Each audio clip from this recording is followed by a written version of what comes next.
que Deus criou Satanás? A verdade que poucos contam. Você já se perguntou por que Deus criaria Satanás sabendo de todo o mal que ele causaria? Essa dúvida é mais comum do que parece, e muitas pessoas se sentem desconfortáveis com a ideia de que Deus, sendo bom e perfeito, tenha permitido que uma figura como Satanás existisse. Se Deus sabia que Lúcifer se rebelaria, por que ele não impediu sua criação? Ou talvez, por que ele não o destruiu imediatamente após sua queda? São questões profundas e, para compreendê-las, precisamos voltar ao princípio de tudo e explorar a natureza do livre-arbítrio, o propósito divino e, finalmente, o plano de redenção que Deus preparou para a humanidade. A história de Satanás começa muito antes de ele se tornar o ser maligno que conhecemos hoje. Na verdade, ele não foi criado como o mal absoluto, mas como um ser perfeito, cheio de sabedoria e beleza, um anjo de luz, criado para glorificar a Deus. Seu nome original, Lúcifer, que significa portador da luz ou estrela da manhã, reflete essa pureza e esplendor originais. Ele foi criado por Deus com grande propósito, mas como veremos, esse mesmo propósito foi corrompido por sua escolha de se rebelar contra o Criador. A criação de Lúcifer foi boa. Na Bíblia, em Ezequiel 28, 12 a 15, lemos uma descrição impressionante de sua criação. Tu eras o selo da perfeição, cheio de sabedoria e perfeito em formosura. Estiveste no Éden, jardim de Deus, cobrias-te de toda pedra preciosa. Perfeito eras nos teus caminhos, desde o dia em que foste criado, até que se achou iniquidade em ti. Essas palavras mostram que, inicialmente, Lúcifer foi criado perfeito, sem mancha de pecado. Ele não era um ser corrompido, mas uma das criaturas mais magníficas criadas por Deus. Ele ocupava uma posição de destaque, sendo descrito como um querubim ungido, um ser celestial que tinha a missão de adorar e glorificar a Deus. Sua função no céu era de grande importância e ele estava destinado a servir ao Criador de forma excelente. No entanto, algo mudou dentro dele. Com o tempo, Lúcifer começou a se orgulhar de sua posição e beleza. Ele começou a achar que sua sabedoria e magnificência o tornavam superior aos outros anjos. Em seu coração, a semente do orgulho foi plantada e ele passou a acreditar que poderia ser igual a Deus. A soberba tomou conta de sua mente e de seu coração. Em Isaías 14, 12 a 14, vemos claramente a origem de sua queda. Como caíste do céu, ó estrela da manhã, filha da alva, como foste lançado por terra, tu que derrubavas as nações, e tu dizias no teu coração, subirei ao céu, acima das estrelas de Deus, exaltarei o meu trono, e no monte da congregação me assentarei na parte extrema do norte.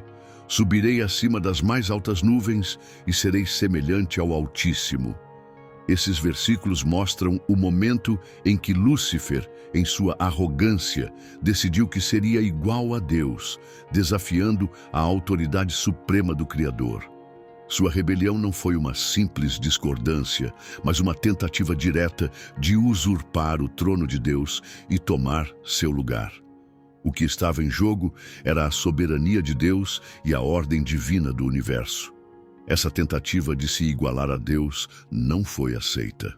A Bíblia relata, em Apocalipse 12, 7 a 9, que houve uma grande batalha nos céus.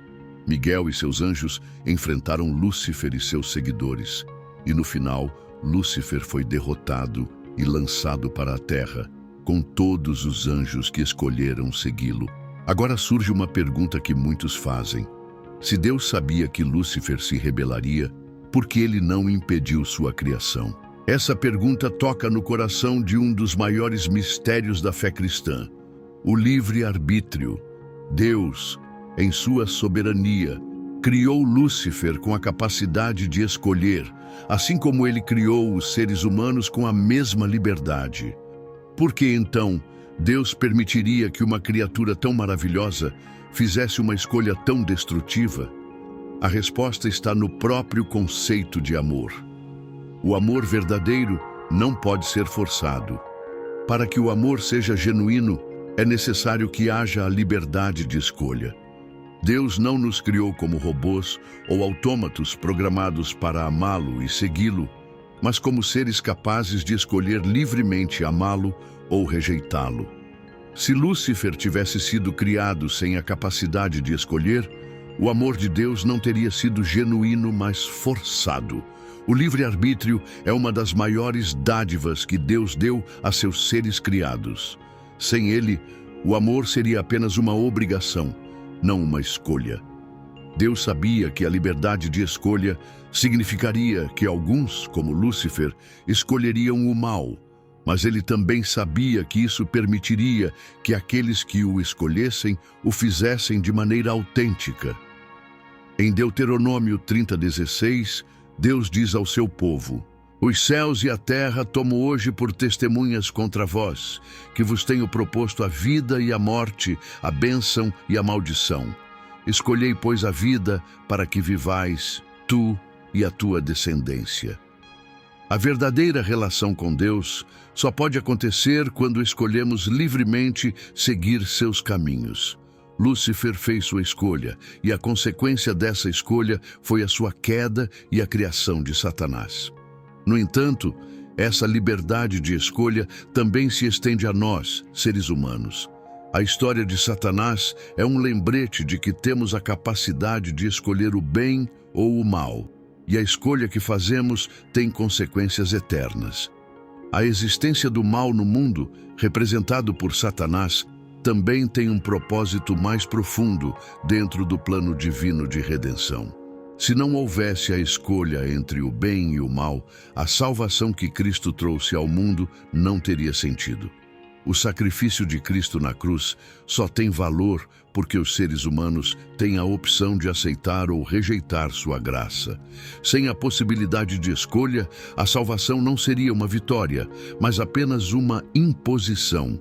A redenção de Cristo é a resposta definitiva ao mal.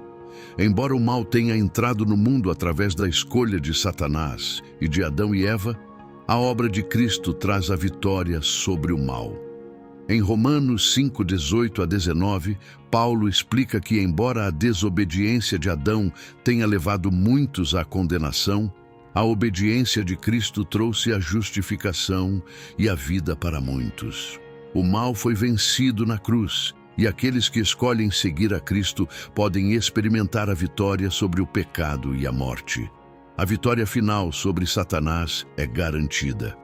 Em Apocalipse 20:10, a Bíblia nos promete: "E o diabo que os enganava foi lançado no lago de fogo e enxofre, onde estão a besta e o falso profeta, e serão atormentados dia e noite para todo o sempre."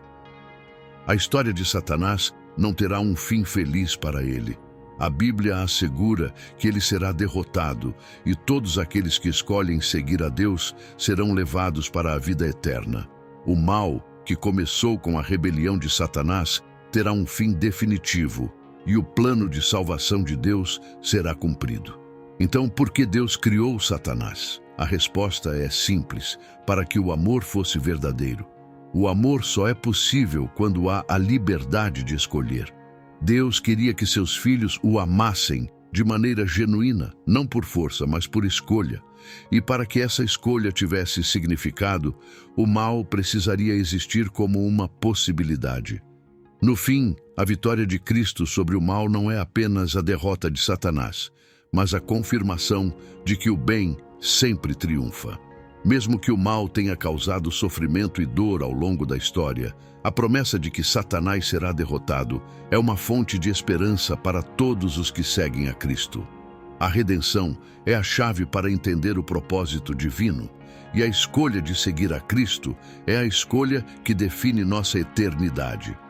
Se você quer entender mais sobre o plano de Deus e como ele nos convida a escolher a vida, inscreva-se no canal, curta o vídeo e compartilhe sua reflexão nos comentários. Deus tem um plano maravilhoso para a sua vida, e estamos aqui para caminhar juntos nessa jornada de fé.